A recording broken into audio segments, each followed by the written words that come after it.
Monsieur le Président.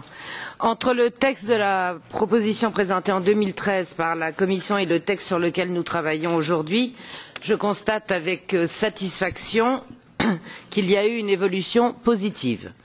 Début 2014, la Commission avait déjà dû revoir ses exigences et renoncer à plusieurs mesures qui visaient à entièrement libéraliser la gestion et l'accès aux services portuaires. Par exemple, l'obligation pour les États membres d'ouvrir le marché pour le ravitaillement, le dragage, l'aiguillage et le remorquage.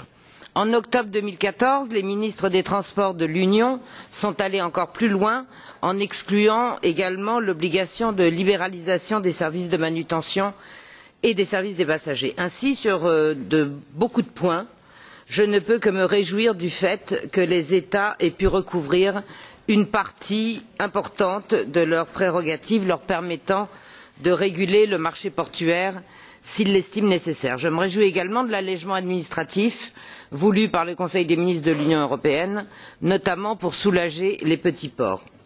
Mais je pense que, particulièrement en matière de protection sociale, nous pourrions aller encore plus loin. Il persiste des passages qui montrent que la Commission n'a pas renoncé à certains de ces dispositifs. Ainsi, je propose de supprimer le considérant 5 de la proposition de résolution qui fait référence à l'article 56 du traité de fonctionnement de l'Union européenne, article qui stipule la suppression des restrictions à la libre prestation des services au sein de l'Union. D'une part, la légitimité du traité de Lisbonne est nulle en France, en tout cas, puisqu'il fut rejeté massivement en 2005 par le peuple français. D'autre part, l'article en question interdit aux États d'instaurer la priorité nationale. C'est pourquoi je préconise l'ajout du principe de priorité nationale au considérant 17.